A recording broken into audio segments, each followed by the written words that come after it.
Hello and welcome to profit marts YouTube channel.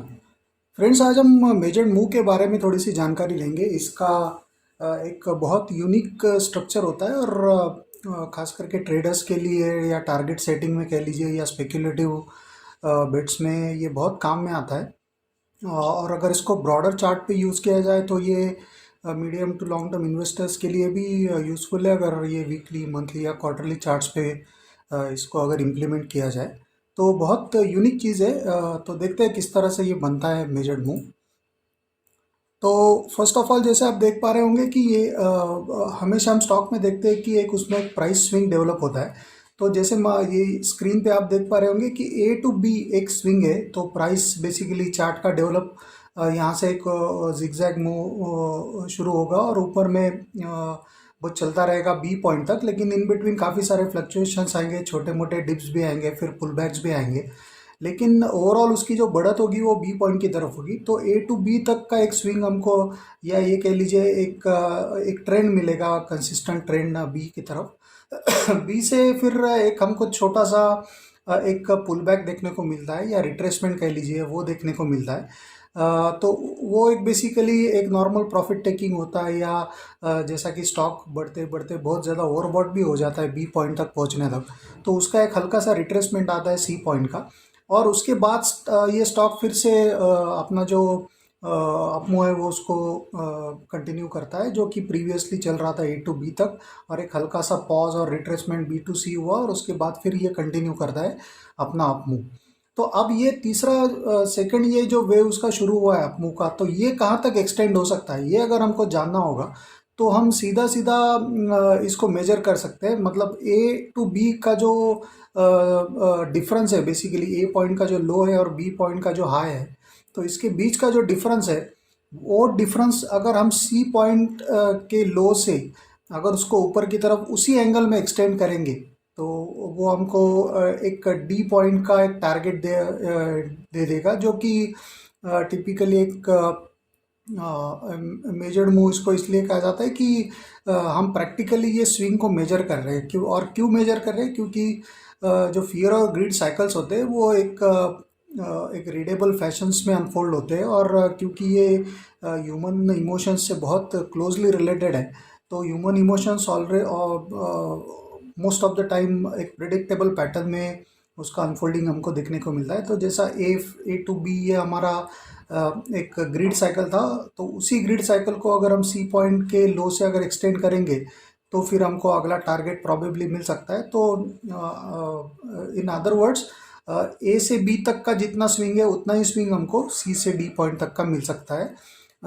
ये एक probability होता है, तो इसी को मेजर्ड मूव कहा जाता है बेसिकली। और जैसा मैंने शुरुआत में भी बताया कि टारगेट सेटिंग में बहुत ये एग्रेसिवली यूज़ होता है।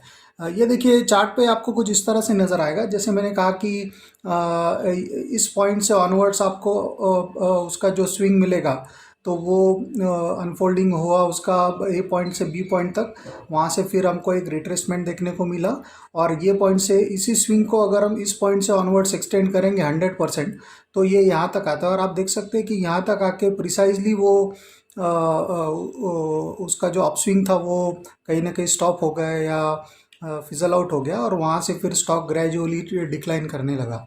तो ये बेसिकली उसका इम्पोर्टेंस होता है। और कई बार ये ऐसे लेवल्स होते हैं जो चार्ट पे बाकी टूल्स के ज़रिए हमको नज़र नहीं आते, या ट्रेंड लाइंस के ज़रिए कह लीजिए, या बाकी किसी टूल को यूज़ करके इस तरह के जोन्स आइडेंटिफाई करना मुश्किल होता है। तो इसलिए टारगेट सेटिंग में ये बहुत काम में आती है चीज़।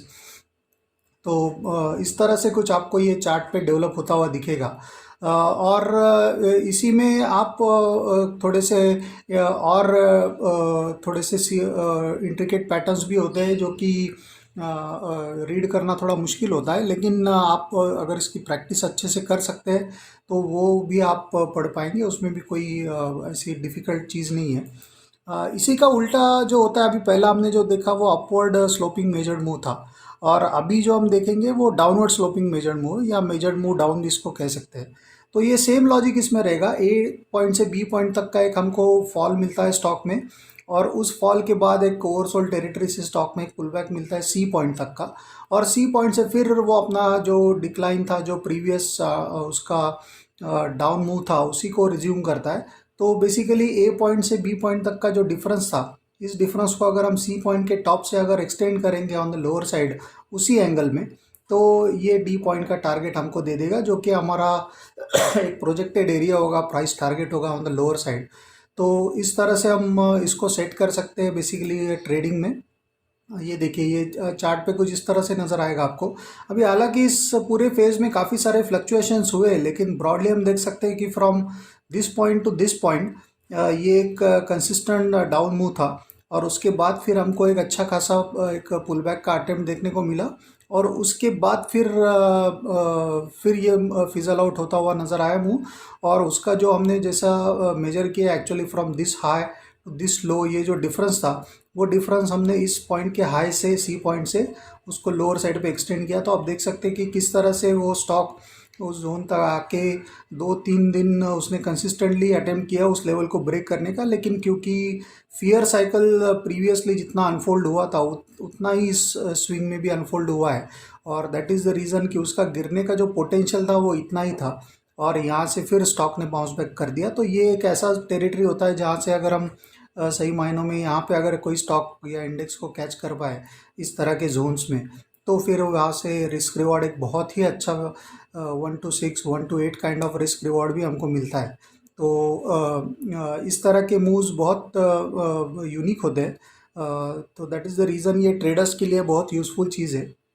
और जिस तरह से इसकी बनावट होती है, तो हम खास करके देख सकते हैं कि इंट्राडे ट्रेडिंग में कह लीजिए, या जो 1 या 2 दिन के व्यू से अगर जो ट्रेडिंग करते हैं उनके लिए भी अगर इस मेजर्ड मूव पैटर्न्स को अगर वो इम्प्लीमेंट कर सके आवरली चार्ट पे, या 2 आवरली चार्ट पे, या 30 मिनट चार्ट पे, तो वो बहुत ही ज़्यादा एक एग्रेसिव ट्रेड्स आपको मिल सकते हैं, और दोनों तरफ के मिल सकते हैं। ऐसा नहीं कि सिर्फ लॉन्ग साइड के ही मिलेंगे, शॉर्ट साइड में भी इक्वली ये लॉजिक वर्क करता है।